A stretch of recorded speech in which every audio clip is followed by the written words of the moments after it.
It was the middle of June when I realized something had shifted between my fiancé, Marissa, and me. It wasn't loud or obvious, no slammed doors, no cruel words. It was in the pauses, the way her eyes lingered on my phone when a text came through, the way she asked questions that didn't sound like questions. We'd been engaged for 5 months. Met at church, actually. She sang in the worship band, I ran the soundboard. The first time I heard her voice, it felt like something in me clicked into place. She had that kind of voice that carried peace, even when she was nervous. Back then, I thought that peace would be ours forever. But peace has a way of slipping out through the smallest cracks. It started when she found out about my family's trust fund. I didn't bring it up. I don't like to talk about it. My grandfather had built a small construction empire in the 70s, and though it wasn't billionaire money, it was enough that each grandchild got a sizable trust. I wasn't careless with it. I worked in normal job, civil engineering, designing bridges mostly, and kept the fund untouched except for college. When she found out, I remember her tone changing. "So you'll never have to worry about money, huh?" she said, smiling but not really smiling. I laughed it off, said something about how money doesn't buy character, but she pressed again. "Still, it must be nice." That was the first hairline fracture. A few months later, we started planning the wedding. Marissa's ideas were extravagant. Not obscene, but more than I'd ever imagined spending. She'd send me Pinterest boards full of venues with chandeliers and glass walls overlooking vineyards, designer dresses, 10-piece bands. When I mentioned we might need to scale back, she'd tilt her head and say, "But you have the trust, right?" Something in me tensed every time she said that. "Marissa," I told her once, "the trust isn't a bottomless pit, and it's not who I am." She sighed, brushing my cheek with her thumb. "I know, babe. I just want our day to be special." Still, she kept planning as if we had endless resources. I tried to reason with her. I suggested we do something more intimate, a backyard wedding, her brother's property overlooking the lake. But she looked at me like I'd just said we should get married in a gas station parking lot. "You're telling me you don't want me to have my dream wedding?" she asked, tears welling up. That was her way, gentle guilt, soft and persuasive. I didn't want to fight, so I gave in on small things. The venue, the dress, the catering. She assured me she'd help pay her share, but her definition of help was vague at best. One night after dinner, I noticed her laptop open on the counter. She'd left a spreadsheet up, one with our names at the top. My column had the full total of the wedding expenses. Her column had nothing. Not a dime. When she walked in and saw me looking, she froze. "Oh, that's just my draft," she said quickly, shutting it. I was still filling in my part. I didn't press her, but the truth sat heavy in my chest. She wasn't planning to pay anything. The next week, she mentioned we might as well get the down payment in early so the vendors know we're serious. I asked her how much she could put toward it. She smiled. "You can handle it, right? I mean, from your trust?" I can still remember the silence that followed, the way the word trust suddenly felt like a dirty thing between us. I told her no. I said the trust wasn't a shared account. I said marriage was about partnership, about building together, not about one person footing the bill. She looked wounded, like I'd insulted her. "I just thought," she said softly, "you'd want to take care of me." "Marissa, I do want to take care of you, but not like that." We didn't talk for 2 days. Then one Friday afternoon, she called me at work. Her voice was shaky, but upbeat. "Hey, babe, I handled the venue deposit." I blinked. "Handled it? With what money?" "Well, I didn't want us to lose the date, so I used your name," she said. "They'll just need confirmation from your bank when they process it." My stomach dropped. "You what?" "It's fine," she insisted. "They said they'd call your bank to verify funds. I figured it'd be faster this way." I stood up from my desk, the room spinning slightly. "Marissa, you can't just use my name for a financial transaction." "It was trying to help," she snapped. "I thought you'd be grateful." I hung up before I said something I'd regret. That night, I sat on my couch staring at the ceiling. My heart ached, not because of the money, but because I finally saw something I'd been avoiding. She didn't love me. She loved the idea of security I represented. And yet, a part of me still wanted to believe I was wrong. The next morning, my phone rang. A number. I answered, and a calm voice on the other end said, "Hello, this is Karen from Wellspring Bank. We're calling to confirm a transaction authorization from your trust account." I froze. "From my trust?" "Yes, sir," she said politely. "A Miss Marissa Gray submitted a vendor deposit under your name for $38,000. We just need your verbal approval before we process." "Don't process it," I said sharply. "That's unauthorized." There was a pause. "Understood. We'll flag it immediately." I hung up, my hands shaking. 38,000? She'd actually done it. When I called Marissa, she answered with a laugh. "Oh, thank God the bank called you. I was worried it might look weird." "It is weird, Marissa. You can't take money that isn't yours." She scoffed. "You're being dramatic. We're about to be married, Aaron. What's yours is mine." I felt something inside me crumble. "Not yet," I said quietly. "And after this, I don't know if ever." There was a long, tense silence before she whispered, "You don't mean that."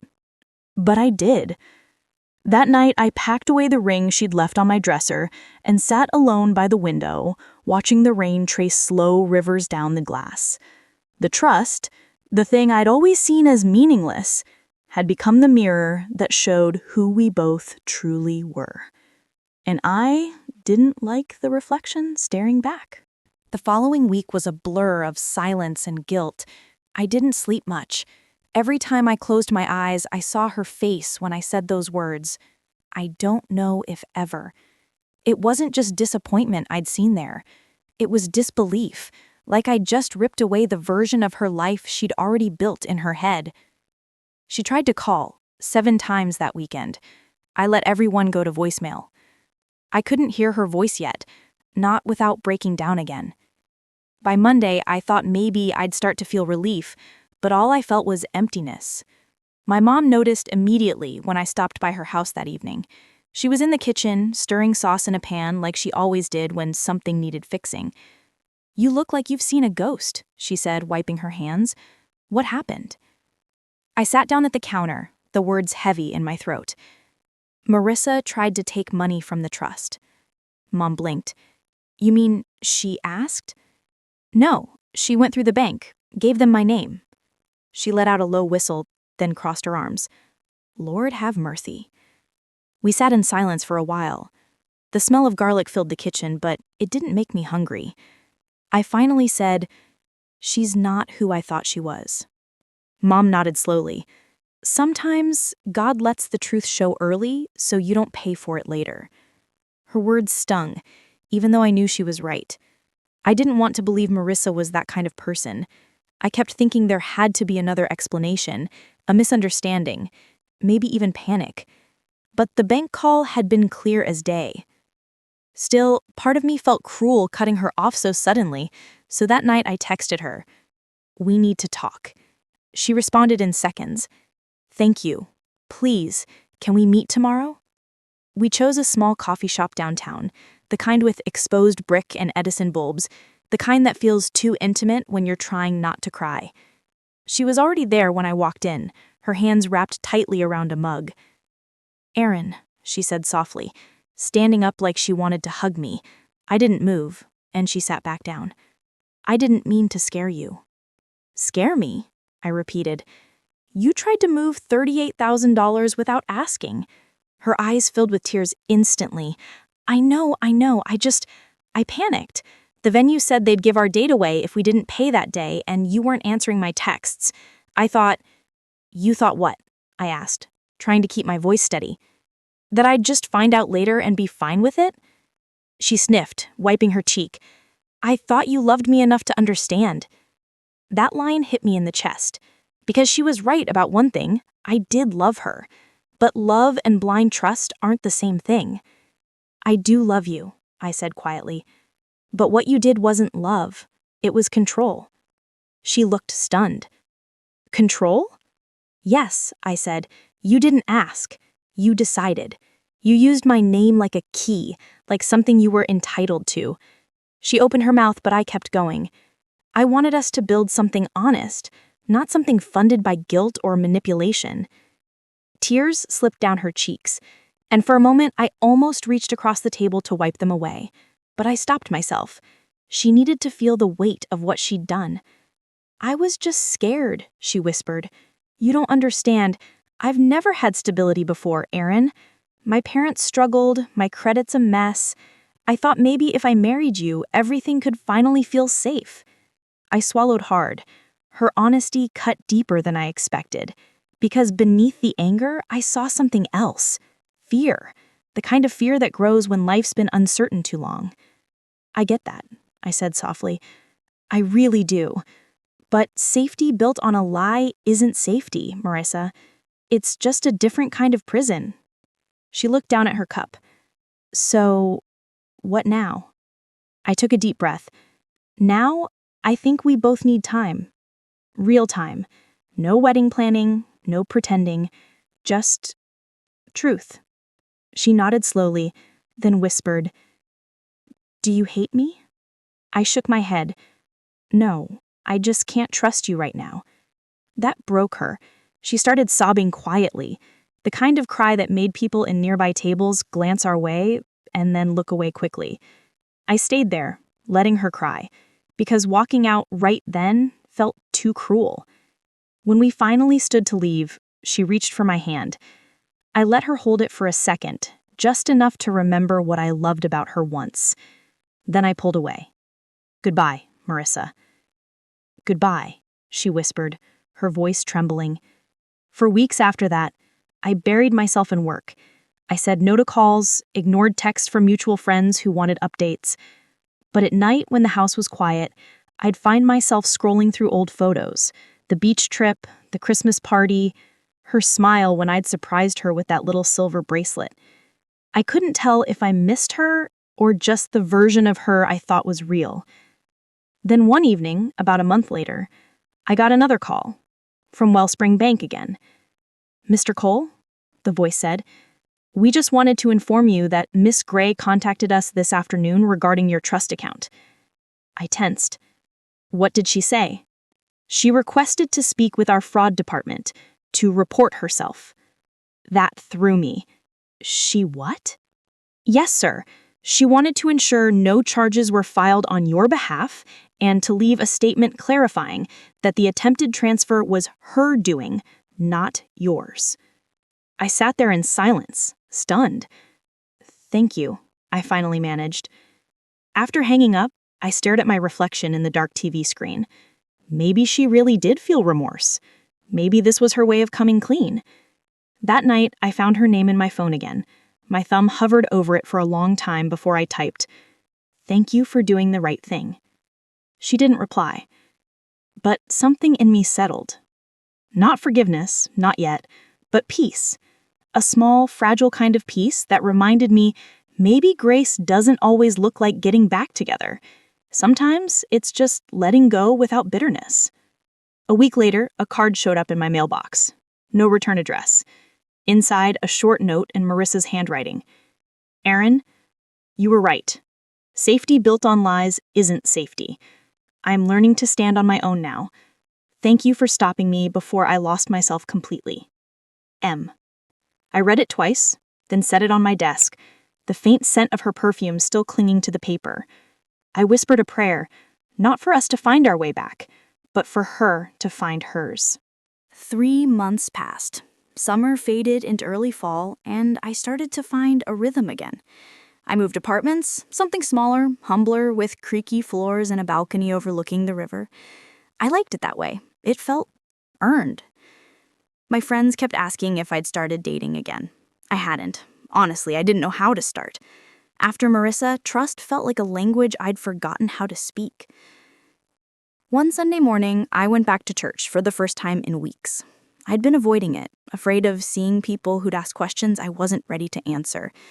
But that morning, something tugged me out of bed. Maybe it was the quiet. Maybe it was God whispering that it was time. I slipped into a back pew just as the music started.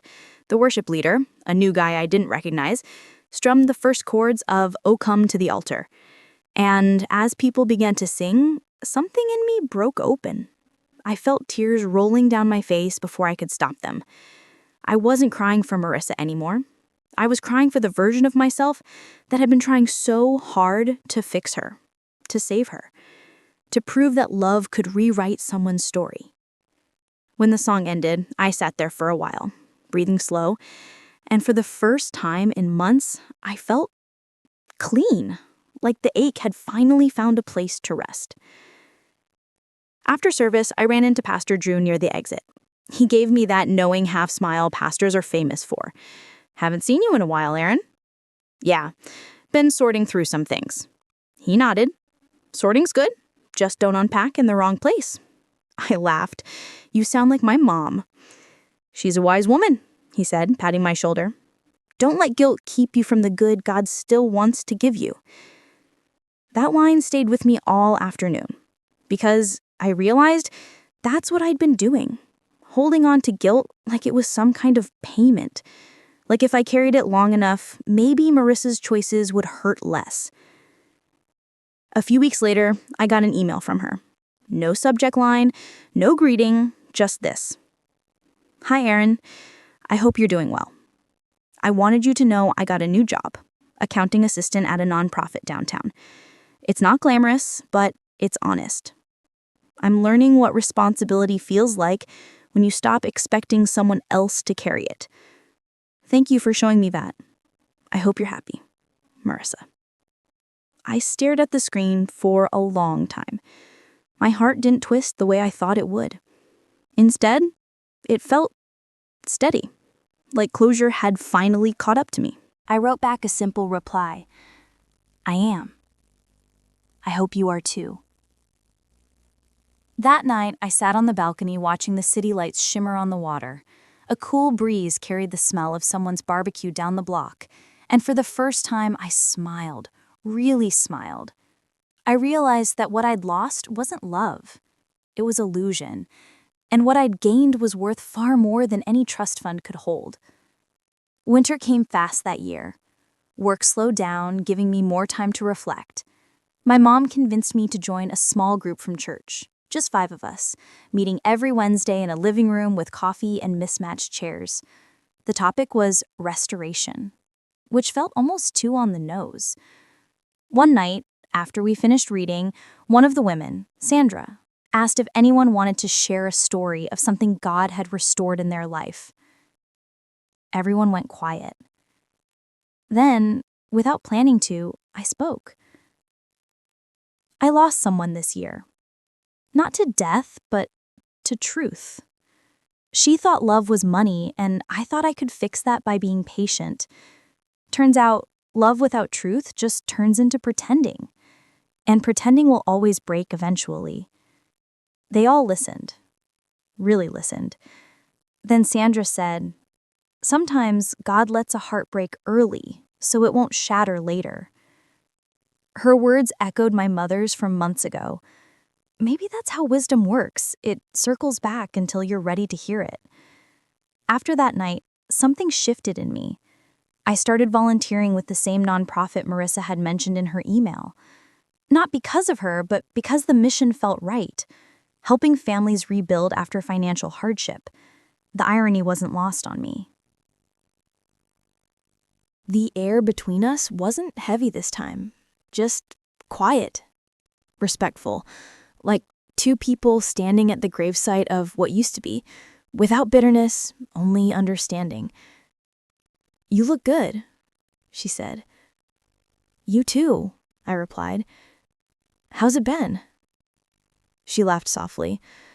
"Hard. But good hard, you know? I'm budgeting now, paying off debt, got my first car that's actually mine. That's huge, I said, and I meant it. She nodded. I wanted to say I'm sorry, not for the money, for who I was back then. I thought love meant being taken care of, but it's more about taking responsibility for yourself, for your choices. I took a deep breath. I've learned that too. We stood there in silence for a few seconds. Then she said, I'm really glad you didn't hate me for it. I never did. I just couldn't keep saving someone who didn't want saving. Her eyes glistened. I get that now. We didn't hug. We didn't promise to stay in touch. We just nodded, like two chapters closing at the same time. And as she walked away, I realized something strange. There was no sting, no regret, just gratitude. That night, I called my mom. You were right, I told her. God showed me the truth early. She chuckled softly. And what did the truth teach you? That love isn't measured in money or security. It's measured in how honest you're willing to be when it's uncomfortable. She paused. Sounds like you're finally growing into your name. My name? Aaron, the bringer of strength. I smiled. Maybe. Before bed, I took out the letter Marissa had sent months ago, the one that said she was learning to stand on her own, and placed it inside my Bible between the pages of Proverbs. Not because I wanted to remember the pain, but because I wanted to remember what grace looked like when it finally came full circle. And as I turned off the light, I whispered a prayer, not for her this time, but for me. Lord, thank you for what you took away, and for what you left behind. It wasn't a story about revenge or justice or even heartbreak anymore.